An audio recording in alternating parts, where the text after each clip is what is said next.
What is going on, guys? Chris the Marvel Buff Nerd here. I am bringing you my thoughts on WandaVision Episode 4. Just watched it a little bit ago, and holy shit, I am in love with it. Yeah, this really pulls back the curtain. This will be full spoilers. We pick up right off the bat. This turns up the heat. You know, the first three episodes have been kind of ramping the tension up, and we've wanted to see behind the scenes. Episode 4 says, okay, well, here we go. And the title of this episode is We Interrupt Your Programming.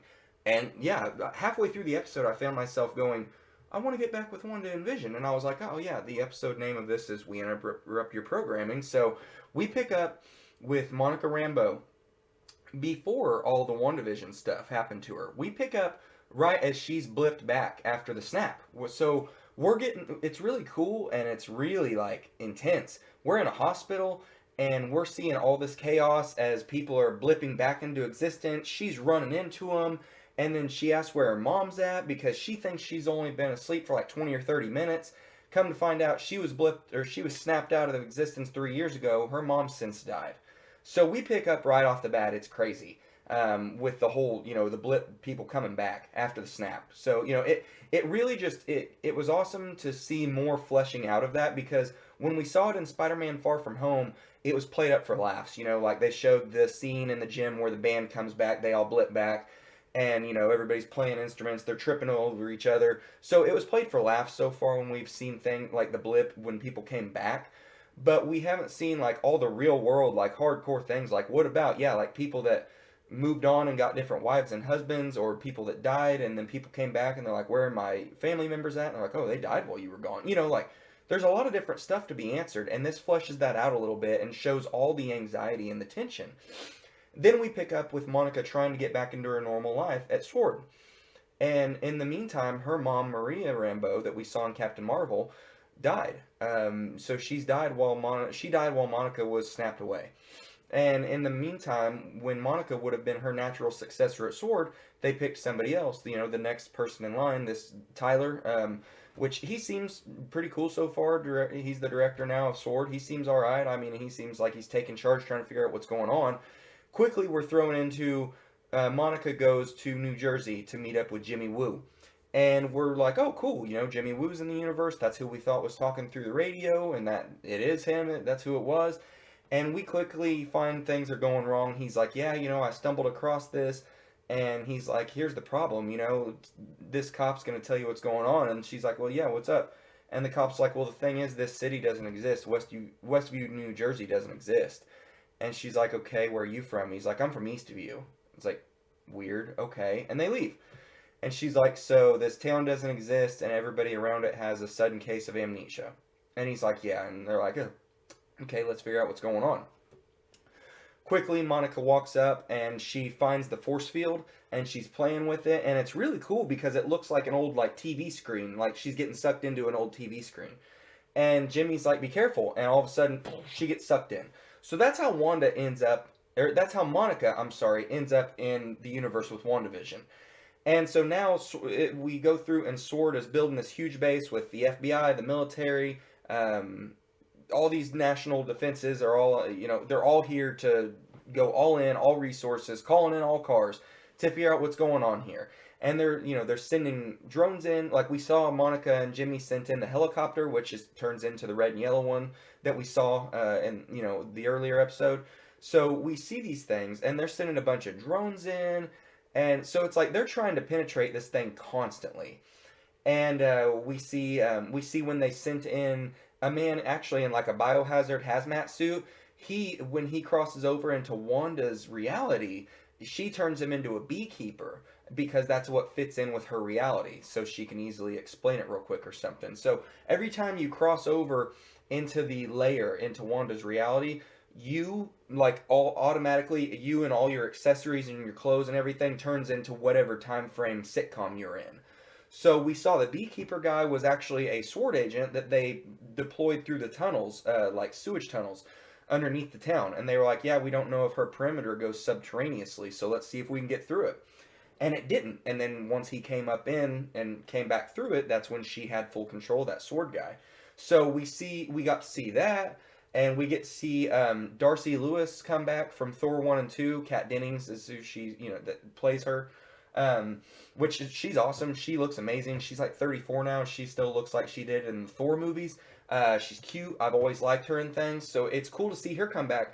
And she's not a sidekick anymore. She's like heading this investigation now. They're like, oh, Dr. Lewis. Like, she's moved up in the world. It's cool to see characters come back that are relevant to this part of the story, because she had experience, back in Thor 1 and 2 with the Bifrost and the space travel there and whatnot. So she's had, experience with different realms and weird reality and stuff like that. So they bring her in to consult. She quickly is like, yeah, there's a lot of radiation going on. And then she's like, well, it's dropping, like, there's transmission waves over it too. She pulls out this little old school thing, picks up a radio transmission, or a TV transmission.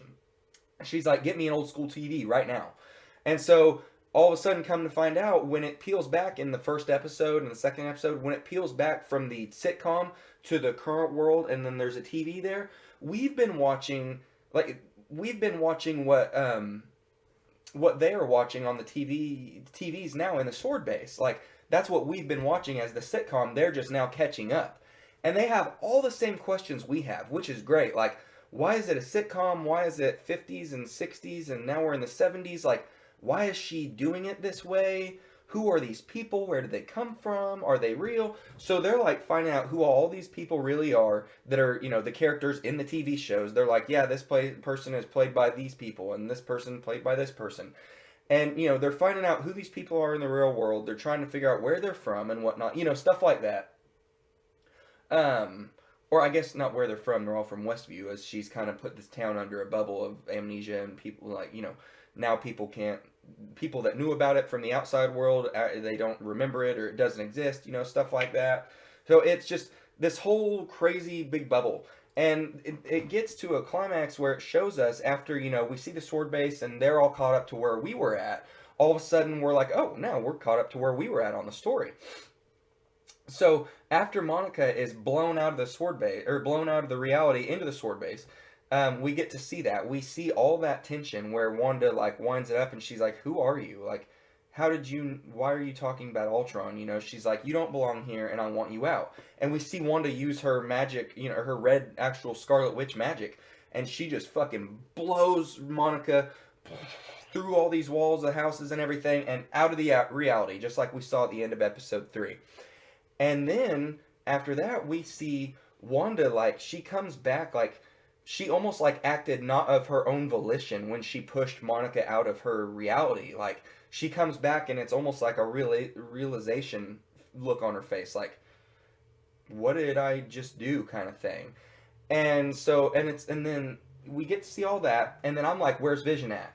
And this was crazy. Vision comes in the back door, or in the front door, and he's in the background. And they don't immediately shift to his face. And right off the bat, you notice something might be a little off, because it's like, well, I know from the episode when I watched it, he was human Vision when he was outside, and then when he comes inside, he's immediately red face, android Vision. It shows his face, and it's dead Vision. And it's the first time we've seen him dead since Infinity War. And it's the first time she's seen him dead since Infinity War. And it startled me as much as it startled her. They had like a horror little music, that like pierced you right there, and like it gave me goosebumps. And then it flashes away to her face, and it flashes back to him one more time as he's completely dead, gray, no eye, nothing there, but he's talking to her, and he's like, what's wrong, and it's like, oh, the uneasiness of that was just, whoo, bad, really bad. So this show really is dipping into the terror and the horror and the creepiness. Wow, a lot more, but I'm enjoying it. So, after that, we kind of leave off that, we see all that, and then it ends up being perfect again in her reality, and we're kind of just left off right there with the credits. It's like, holy shit, okay, well, now we see what's going on all behind the scenes at SWORD in the modern day, and we see that Wanda is really, like, she's the one in charge of this, and she's really doing everything out of her own volition. And, yeah, I mean, this gave us so many Easter eggs and so much lore in the background and so much to question. It answered a lot of questions that we had, but it gives us new questions now going forward. and I just can't wait for the next episode. Although I know it's like I know I'm gearing up for probably like a ripping my heart out when something finally happens with Vision for good. But goodness, that startled the shit out of me when we saw him dead. But overall, a great episode. Maybe my favorite of the series so far. I don't know.